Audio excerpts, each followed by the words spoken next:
Super star Rajinikanth அவர்கள் திரையுலக பயணத்தை ஆரம்பித்து 50 வருடம் ஆக போது. ஸோ அதாவது 50 years ஆஃப் ரஜினிசம். இதற்கு நிறைய அரசியல்வாதிகள், திரையுலக பிரபலங்கள் மற்றும் அவருடைய ரசிகர்கள், மக்கள் நிறைய பேர் வந்து வாழ்த்துக்கள் தெரிவிச்சுட்டு வராங்க.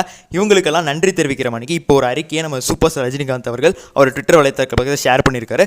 என்ன ஷேர் பண்ணியிருக்காத இப்போ ஷார்ட் அண்ட் ஸ்வீட்டாக உங்களுக்கு வந்து சொல்லிடுறேன். என்னோட திரையுலகம் பயணம் ஆரம்பித்து 50 வருடம் ஆனதுக்கு என்னுடைய நண்பர்கள், அரசியல்வாதிகள், அதாவது ஸ்டாலின், உதயநிதி ஸ்டாலின் மற்றும் அவருடைய திரையுலக நண்பர்களான கமலஹாசன் அவர்கள், மம்முட்டி, மோகன்லால், இவங்க எல்லாருக்குமே வந்து வாழ்த்துக்கள் தெரிவிச்சுக்கிறேன். அதே மணிக்கு என்னோட வாழ வைத்த தெய்வங்களான ரசிகர் பெருமக்கள் இவங்களுடைய வாழ்த்துக்களுக்கும் நன்றி தெரிவிச்சிடறேன். அந்த மணிக்கு இந்த அறிக்கையை வந்து ஷேர் பண்ணியிருக்காரு. ஸோ நிறைய பேர் வந்து வாழ்த்துக்கள் தெரிவித்தாங்க, எல்லாருக்குமே சொல்லிட்டாரு. பட் ஆனால் இப்போ நம்ம தளபதி விஜய், அதாவது ஆரம்ப கட்ட காலத்தில் நான் ரஜினியோட ஃபேன் தான் அந்த மாதிரி சொல்லி அறிமுகமாகி, அதுக்கடுத்து நான் வந்துட்டு பார்த்தீங்கன்னா ரஜினியோட ஃபேன்லாம் கிடையாது, எம்ஜிஆரோட ஃபேன் சொல்லி ஒரு பொய் போட்ட அந்த ஒரு விஜய் இவருக்கு இன்னும் வந்து வாழ்த்துக்கள் வந்து தான் தெரிவிக்கலை. ஸோ இது வந்து பார்த்தீங்கன்னா கொஞ்சம் வருத்தமாக தான் இருக்குது.